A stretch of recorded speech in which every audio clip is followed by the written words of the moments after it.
Welcome back to our Stanford Cardinal Dynasty, where for the first time in this series, we are coming off a win streak, 2 games back to back.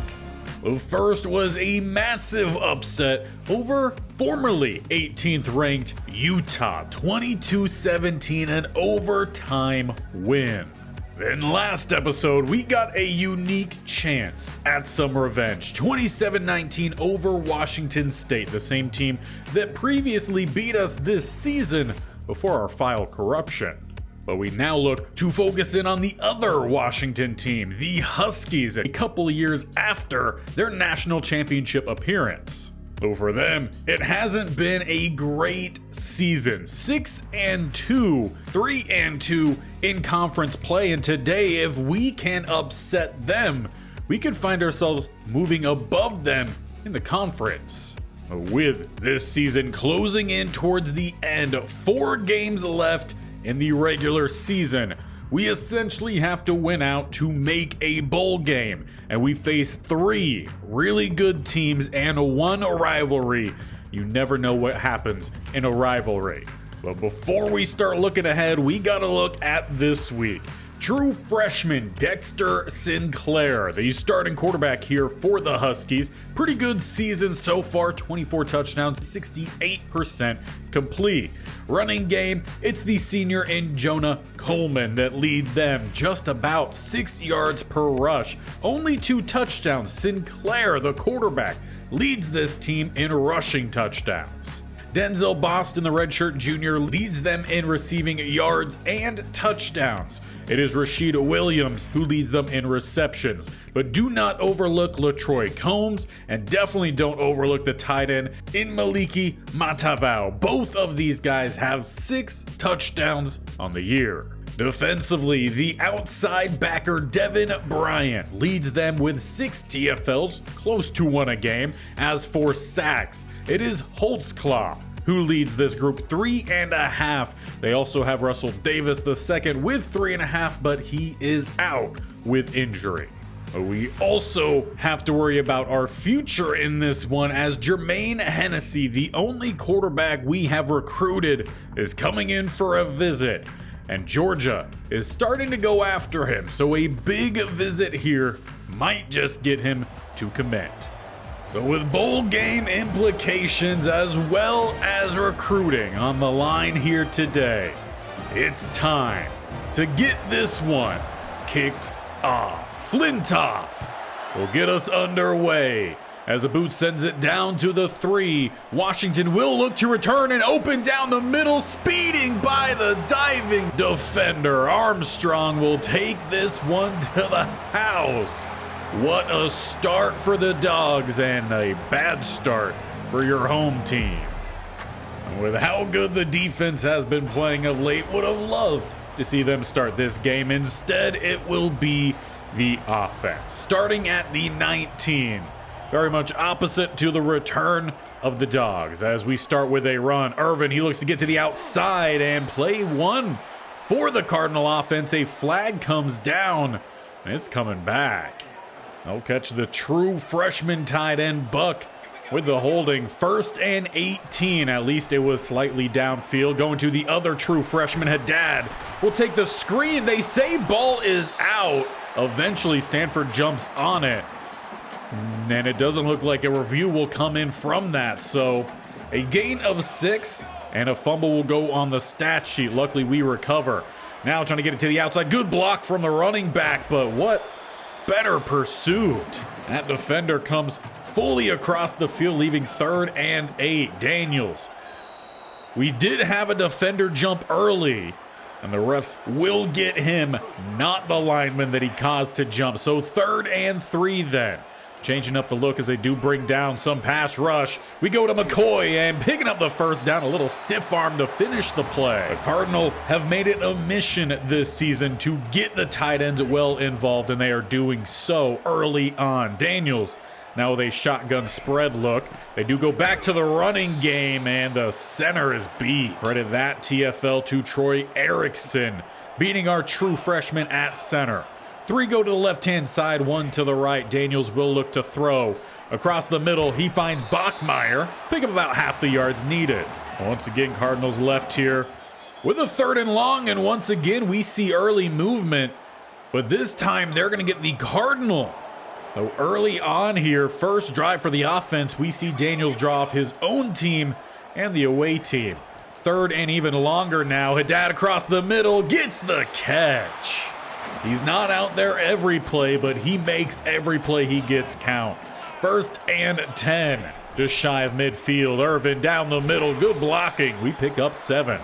Got to make sure we keep this defense guessing. And speaking of guessing, looks like Daniels making a change at the line here. And we'll go with a run, and Irvin gets stopped.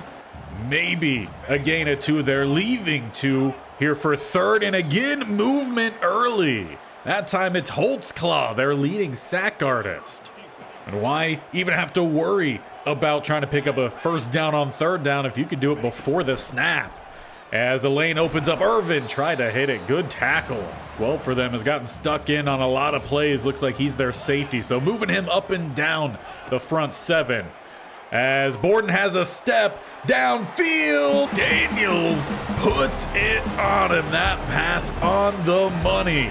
Home team Cardinal tie this game up 7-7. New life has definitely been here for this team of late. Taking on a whole new persona, though not getting the tackle there. Cooper coming across Sumlin. The runner there was the freshman in Muhammad. Now checking back in is the line moving. A lot of early flags here. Neither team appearing to play very disciplined football. Make it 1st and 15 now as Coleman, patient running nearly pays off. Good thing for the Cardinal. Ume eventually finds him, limiting the gain to just 4. 2nd and 11. They go back to the running game. Roseboom takes out the blocker, clearing the way for his teammates.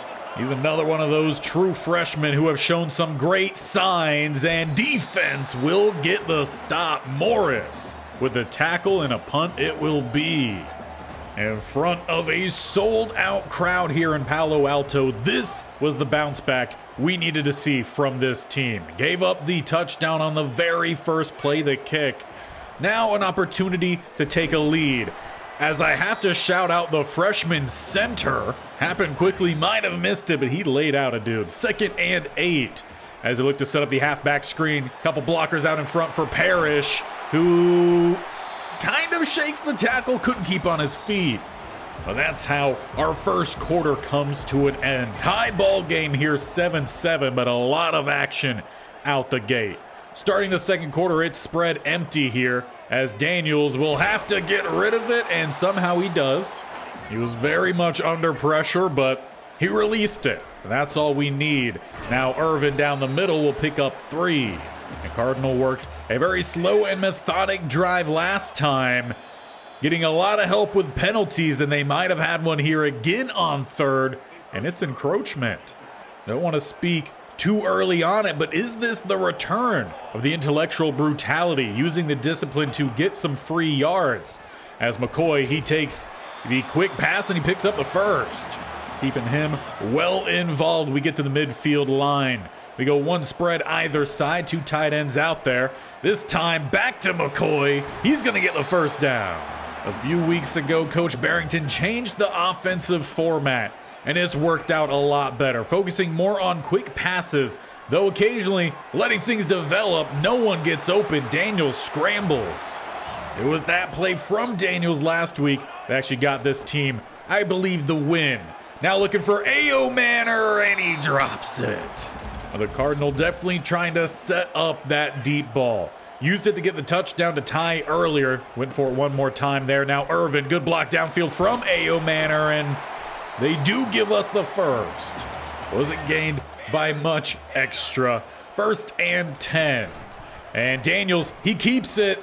Gets a little block from A.O. Manor and gets the first down at the 1. Now they'll have an opportunity to try to knock it in as they come out with a wing T, and fullback dive gets the touchdown. I believe that's 2 weeks in a row now. Lucas has rumbled in. And you might have guessed it, It's another true freshman. A lot of young talent here on the Cardinals team. Now, can that young talent hold on to the lead? Rose can't break it up, fighting for every yard. Gets 6. Denzel Boston that time for the Dawgs. In motion, they fake the jet sweep, fake the handoff, looking for a shot downfield, and they have it. A dive comes up empty, and Combs levels this game. We've really just given up a couple big plays. Need to tighten up those screws. But plays exactly like that is what's going to make this game a close one. Offense back out here as we go wide receiver screen. However, the other wide receivers forgot to block. Typically that play a little bit more successful. 2nd and 9, Ayomanor in motion. They fake the jet sweep to him and bust it down the middle goes Irvin. Cardinal introducing a little bit more misdirection to their game. 1st and 10, another play action. They get this one quick to Buck. We'll pick up 2. We'll say McCoy definitely seeing more success at that tight end spot, but they've got some bright players for the future. Parrish down the middle, little rumbling and bumbling. He'll take the Cards inside the 2-minute warning with a 3rd and 5. This time they don't go hard count, but they go right back to McCoy. He's got some grass as he turns up down the sideline. Not the fastest player, but he gets the Cardinal to the 31. Same number that he wears. And for Daniels, it pushes him over the 2K mark, as there were a lot of quarterback controversy, quarterback changes earlier in the season. Back to McCoy this time, and much less of a gain. Maybe just 3.1 with a 2nd and 7. One spread either side. As they look to bring a little bit of pressure, we go back to the other tight end, Buck, and down just shy of the 10. Well, the offense is showing they can keep up with the Dawgs here. 11 yards away, and they were looking for Ayomanor. That time, the rush hits home, so 2nd and 10. Daniels dropping back and throwing to the side. It's underthrown. He's got to feel a little lucky there. That one wasn't picked. 1:20 left here in the first half.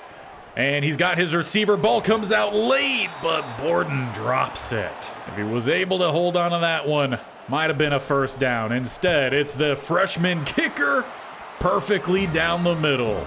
Cardinal retake the lead. Well, the strong battle here in Palo Alto continues. Just over a minute left before halftime, 17-14. Dawgs with some time to make a play, and it looked like Roseboom read it. He just couldn't find it. He went running back there, but the tight end crossed his face. 1st and 10 here, as they've got time to throw downfield, finding Combs. He had the touchdown for him last time, trying to give him an opportunity here as they do approach field goal range. 48-yarder is the longest for their kicker, and that's about where they're sitting. This defense has to do a better job of getting in the face here of the freshman, and we get lucky there with a drop. But Sinclair has looked very good so far. A 3rd and inches, and Roseboom eats it up. It looked like they were maybe going for a read option. But once again, another true freshman. He just decided to try to tackle both the running back and the quarterback. It works out. And as time expires here in the first half, the kick levels us up. 17-17. Oh, what a half it has been. Cardinal have shown that they could keep up here with the Dawgs. Now, do they just have in them the chance to get the lead and then hold on to that lead, grow it? Turnovers became a big part of their win last week. We could use some this week. And with a strong return from the special teams, we do get underway on offense, as it looks like Daniels already making a play out the gate here. He's got a bunch to the right-hand side. One to the left is Ayomanor, who looked like he maybe had a step. Instead, Daniels, he's got plenty of steps here to slide down with the first. Again, I think the elevation of this offense really has come from just playing cleaner football. That comes from decision makings from Daniels as he takes the screen. The dad picks up 4. We got a 2nd and 6. Going back to a shotgun ace set. Handing the ball off down the middle. Irvin. Open lanes here, at least in the last quarter or so. First quarter was a little bit slower to get that running game going. Now coming across, and a great play from the Dawgs defender. 2nd and 10 then. Denying that play. They go Buck again underneath, and he'll get the grab for 6. Now they'll just need to find 4 more here on 3rd. Hard count. 2 players moved opposite sides of the line. This time it'll be the Cardinals backing up, so make it 3rd and 9 then. Daniels, he's got his receiver in A.O. Manor, who will get the touchdown. Stanford once again take the lead. 2 deep ball touchdowns today, 1 to Borden, 1 to A.O. Manor. And the lead changes continue. The battle continues here, as now the Dawgs take their first possession of the half, as they will go with a pass. Letting things develop here to Feedy. Will sack Sinclair. Loss of 10. Just hesitated a little too long in the pocket. Had to make an earlier decision, but that was one of our talking points from that first half, was getting back there, forcing some tough decisions from the freshman. And with that stop, a 3rd and 17. This will be a tough down no matter who is at quarterback. We got bracket coverage to open things up, and freshman v. freshman with a little bit of help from another freshman. All freshmen on that play. All right, force the punt. Well, that was the exact opportunity we were hoping for coming out of halftime. We got the lead, now a chance to widen that lead. Good cut back lane from Parrish, though. He takes a shot. He finds the ball he fumbled. That's now 2 times today. We have coughed up the ball, but somehow we've gotten back on top of it. Really lucky. 2nd and 2. We give it back to Parrish, and he'll pick up the first. After those 2 plays, we'll let him head to the sideline. Bringing out Irvin, as we'll look to get his speed to the outside. Shucking off the block. Great job there from the corner. Normally, A.O. Manor, a really good open field blocker. Did not look like it there. 2nd and 2. As they look for a big play downfield, and A.O. Manor can't find it. Not often are you going to see those shots down the field, but they took one there, more so across the middle. Obviously, we've seen some more plays to the outside. 3rd and 2. Daniels trying to set up a good play here. Irvin stuffed in the gap, but the offense stays on out. Risky here. Hard count, no one jumps. Indeed, they do go for it. Setting up a screen here. Borden, he busts through. He's at the 30, 20, 10, 5-second touchdown for Borden. Gives us a 2-score lead here in Palo Alto. Cardinal atop the Dawgs.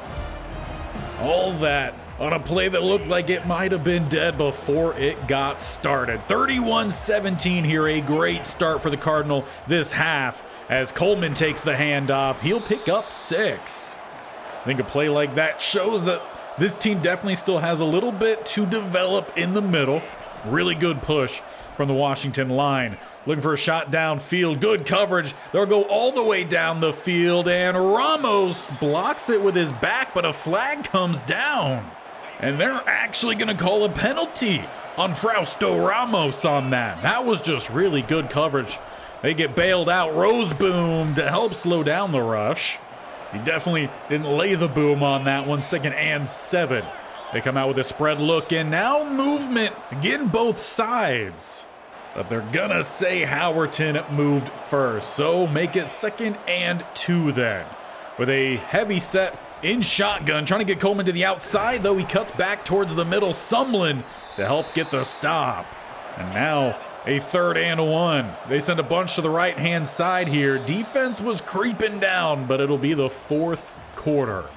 Your home team, Cardinal, currently in front, 31-17. And starting with essentially an inches mark, fullback dive will get the first.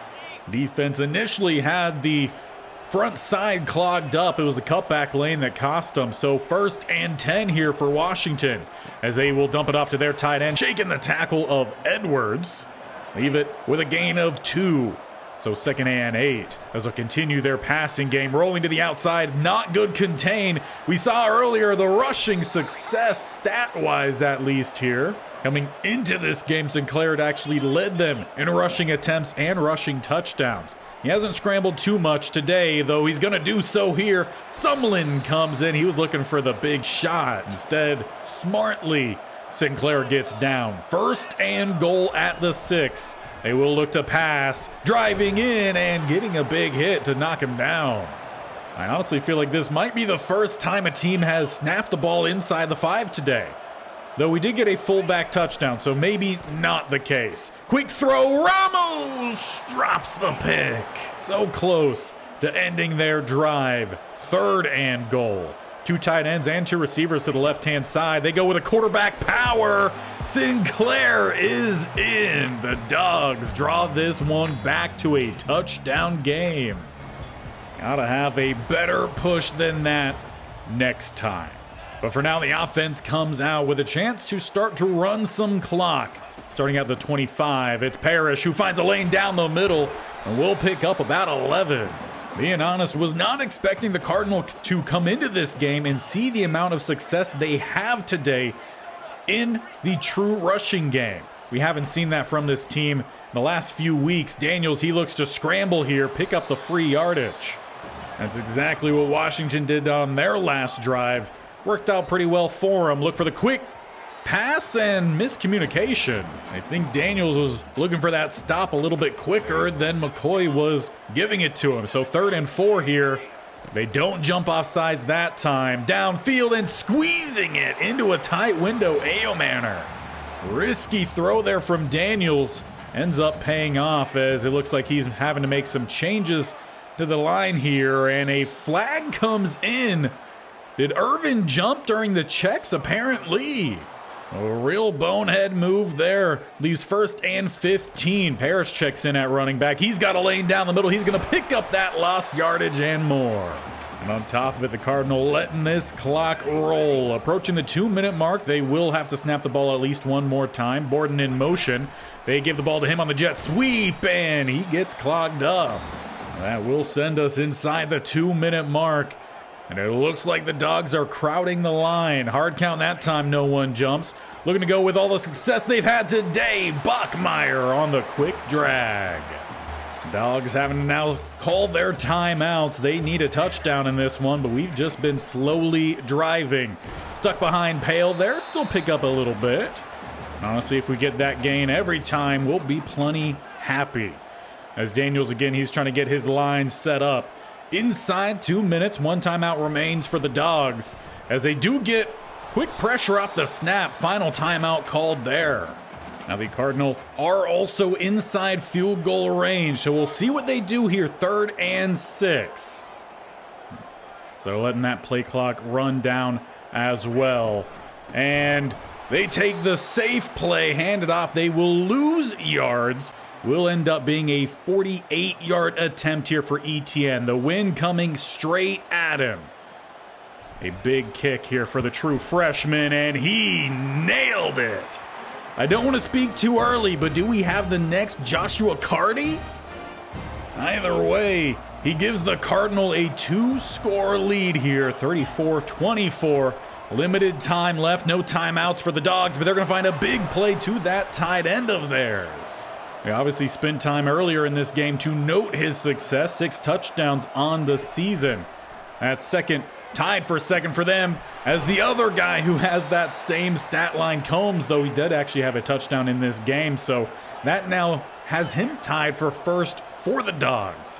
And so far this drive moving very successfully as they come out with a tight shotgun look here, approaching the minute mark. Pass to the outside and jarred free. Leading corner for us right. Leaves 2nd and 10, 102 and now counting.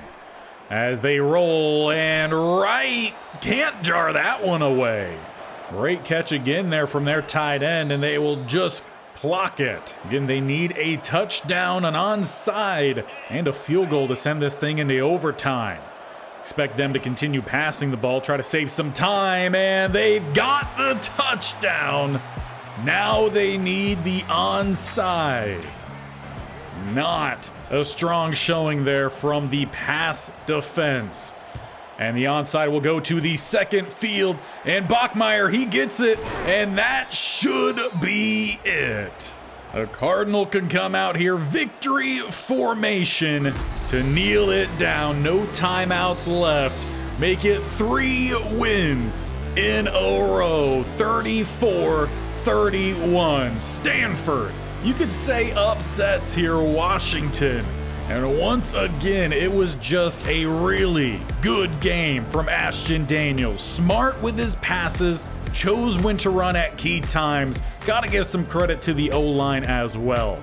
They really put together a great all-around performance, got the running game going, and we walk away victorious. And just as we were hoping for as well, that win sealed the deal for Jermaine Hennessy. We land a 4-star corner, just adding to the very promising young talent. Now, this team seems to be catching their groove exactly when we need it. USC is up next. They are currently ranked 12th. And in terms of conference standing, if we beat them, we will not jump ahead of them. But we could jump in front of another rival of ours in Cal, Arizona State as well. We just a handful of games ago, not even a handful, we're at the bottom of this conference. 3 games later, we now sit at 6. I feel like that is really good here for the squad. We're starting to catch our groove, and we honestly should be one of the best teams in this conference. Outside of Oregon, who are 89, 90, and 89, we rival that of USC, 86, 86, and 87. Cal 84 across the board. We are better than the Sun Devils, 85, 85, and 86 for us. We should be in this top group. Well, it has been a while since the Cardinal have been, but I am happy to announce for the first time since 2020, and that wasn't even a full season, so we'll say 2019, this Cardinal team will have at least 4 wins, doubling that of last year and breaking the streak, 3 years of a 3-9 record. So this team is well on its way to correcting their woes of late. And to help do that, well, we got to make sure we continue going strong here in these recruiting classes. Now, Farrell is not into his top 5, but for Azuma, we are. We know he likes brand exposure, and we actually have every bit of information we need. So we could pull off the send the house, go to the hard sell, and we could tag on the workhorse for him. That'll give us an A-, a B, D- for pro potential. Hopefully after we get to the offseason, we'll see that jump up dramatically. But to help make sure we're still keeping way here with him, we're going to add on the 25 as well. I don't want Georgia or Rice doing anything crazy, jumping up here and trying to steal the man. So on top of that, let's also schedule him for our Week 13 rivalry game against Cal. Want to make sure we get him in here, and we will give him a podcast interview just to help ensure we do land him. As for the receiving group, we have a lot of guys that we are still in the process of scouting to see if we want to go after him. We did find 1 3-star. We talked about him last episode. We are on the top for him.